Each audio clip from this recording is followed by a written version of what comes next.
Hi friends. ఈరోజు నేను బీరకాయ కర్రీ చేస్తున్నా. అది నార్మల్గా కాదు, గుత్తి బీరకాయ curry. Same chicken curry taste వస్తుంది.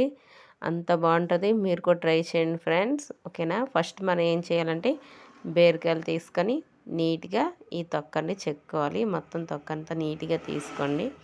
ఇప్పుడు ఇవేమో గుత్తి వంకాయకి ఎలా కట్ చేస్తామో అలాగే బీరకాయలు కట్ చేయాలి. చూసారా నేను ఎలా కట్ చేశానో ఇలా కట్ చేసి పెట్టుకోండి. ఇవన్నీ కడిగేసి కూడా పెట్టుకోవాలి. నెక్స్ట్ చిన్నగా ఉల్లిపాయ ముక్కలు కట్ చేసుకోవాలి. ఇప్పుడు ఇవేమో ఈ ఉల్లిపాయ ముక్కలు కట్ చేసిన దాంట్లో కొంచెం ఆయిలు, సాల్టు, కారం, పసుపు, అలాగే గరం మసాలా కానీ చికెన్ మసాలా కానీ ఉంటే వేసుకోండి. మొత్తం బాగా కలపాలి. చూసారా ఇలా కలిపేసుకొని దాంట్లో ఈ కట్ చేసిన బీరకాయ ముక్కల్లో ఇలా పెట్టాలి. ఉల్లిపాయలంతా మధ్యలోని మనం గుత్తి వంకాయకి ఎలా పెడతాం అలా పెట్టుకోవాలి. మొత్తం అన్నిట్లో పెట్టేసి పక్కన పెట్టుకోండి. నెక్స్ట్ మళ్ళీ స్టవ్ ఆన్ చేసుకుని కళాయి పెట్టుకుని ఆయిల్ పోసుకున్న తర్వాత ఆవాలు, జీలకర్ర, శనగపప్పు, మినప్పప్పు, అలాగే ఉల్లిపాయ ముక్కలు, వెల్లుల్లి, కరివేపాకు వేసుకొని బాగా ఫ్రై చేసుకోండి.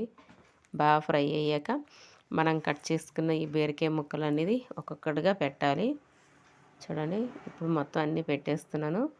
ఇవన్నీ పెట్టేశాక మనం ఇంకా ఉల్లిపాయ ముక్కలు ఉండిపోయాయి కదా, అవి కూడా ఇందులో వేసుకొని నెక్స్ట్ మూత పెట్టేయండి. మూత పెట్టేసి ఇవి ఒక 10 మినిట్స్ అలా ఉడకనివ్వండి. చూసారా ఉడుకుతున్నాయి. ఇప్పుడు మళ్ళీ ఒకసారి కలుపుకోవాలి. ఇవి బాగా కలిపిన తర్వాత మళ్ళీ ఇంకోసారి మూత పెట్టేయండి.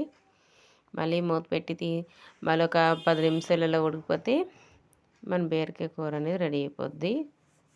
ఇప్పుడు మూత పెట్టేసాం కదా, ఇప్పుడు మళ్ళీ మూత తీసి చూసారా మన బీరకాయ కూర రెడీ అయిపోయింది. చూడండి ఆయిల్ అంతా ఎలా తేలుతుంది చూసారా. మన బీరకాయ కూర రెడీ అయిపోయింది. ఇక అన్నంలో వేసుకుని తినడమే ఫ్రెండ్స్. సూపర్ టేస్టీగా ఉంటుంది. ఎమ్మీ ఎమ్మీ గుత్తి బీరకాయ curry super taste. Okay friends, మీరు కూడా టేస్ట్ చేయండి. Bye friends.